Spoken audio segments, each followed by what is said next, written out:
Coming now to the other side, which is really what's happening in Israel, how would you read the results of the Israeli elections that took place recently?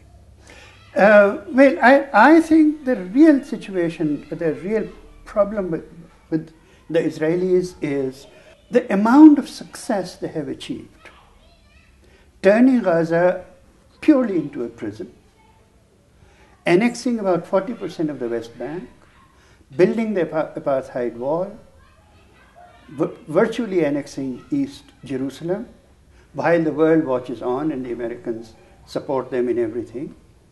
Now what?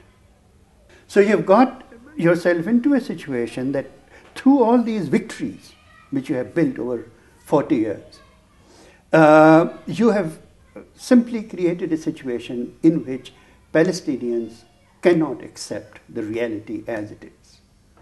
And Israel simply will not reverse any part of it. So the next logical step is actually genocide. Another Nakba. They're stuck with the fact that 20% of the Israeli population is Arab population, Palestinian population.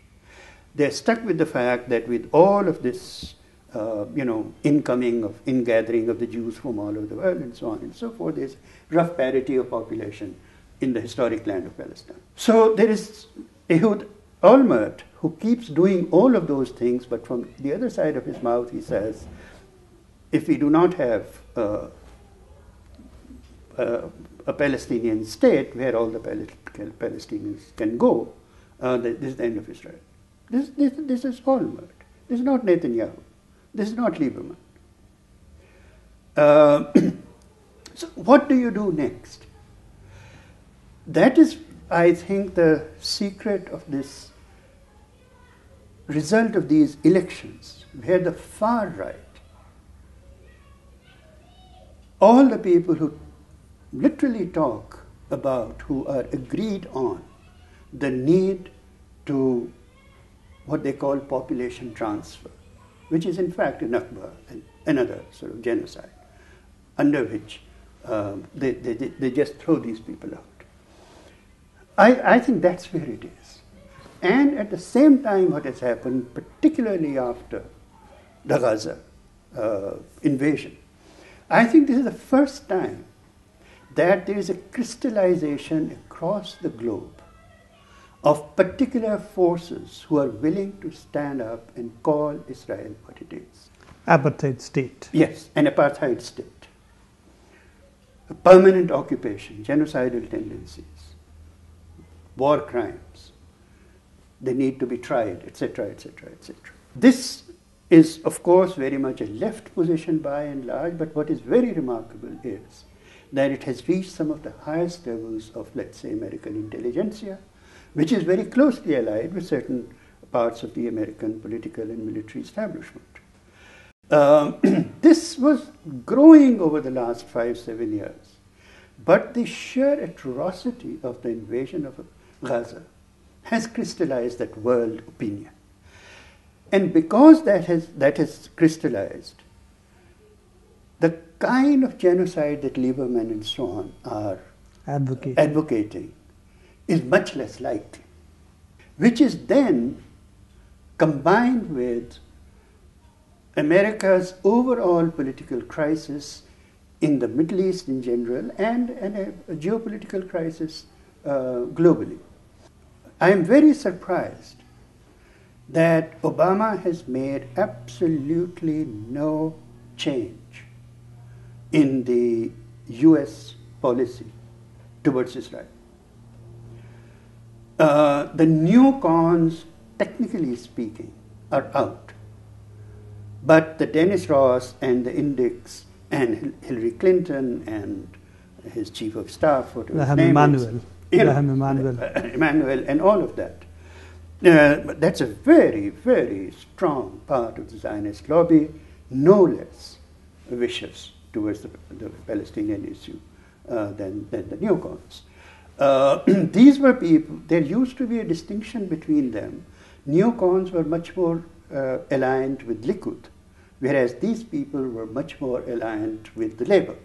But with the collapse of Labour into Likud's politics, these people are no longer that far away from the old neocon crowd.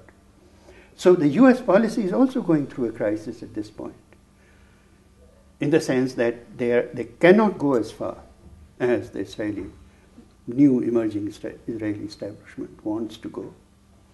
My last point in this is that the Israeli population seems to be going through a complete schizophrenia.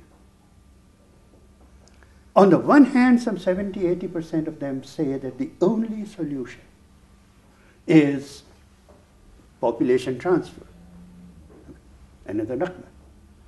You take another poll, and 60, 70, 80% say that if we can get peace by giving them all the territories that were occupied in 1967, that is fine. So it's amazing political schizophrenia on the part of, and yet if one Israeli gets killed or captured, the part of the Israeli schizophrenia which says, get rid of them all, becomes dominant. Now their solution are the following. One is genocide and ethnic cleansing, Nakba again, which with the kind of gaze that the world has today, which means television cameras, Al Jazeera, you cannot really sanitize the visual images anymore, which Israel could do even 5 or 7 years back. So you have a situation where ethnic cleansing and genocide are not going to be easy. It's not going to be easy back in the United States, which is really where Israel's support is. The second is, of course, a two-state solution, which have really no longer seems to be viable, because it means getting 400,000 settlers out of the West Bank. It means really possibly giving up East Jerusalem. The third is basically continuing of an apartheid situation, which is what Israel ipso facto is going into, that will continue with the occupation, will continue the expansion of the settlements, will continue with second-class citizens of Arabs in Israel, and occupation for the West Bank and Gaza, open-air prison for Gaza. Now, all three seem to be solutions which are not likely to succeed in the long run.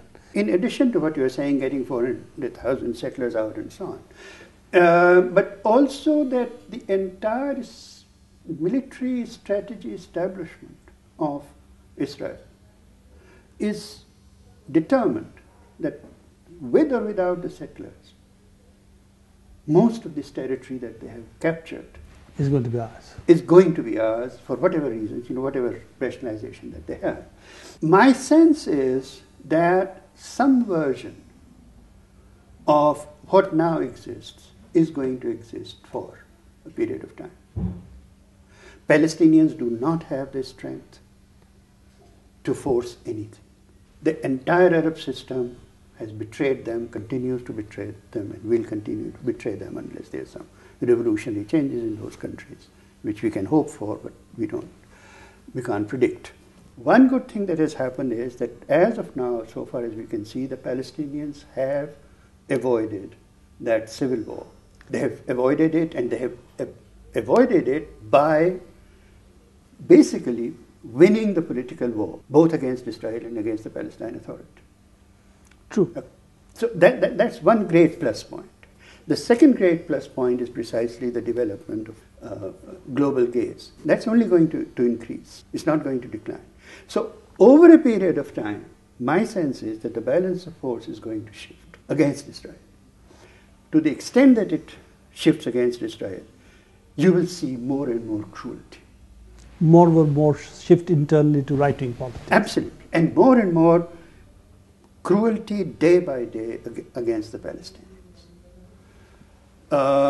I must say that the kind of conditions that they have imposed on the Palestinians on Gaza, they could have reasonably expected that half the population will leave of its own accord. The sheer refusal of the Palestinian to leave is an astonishing act of courage day by day.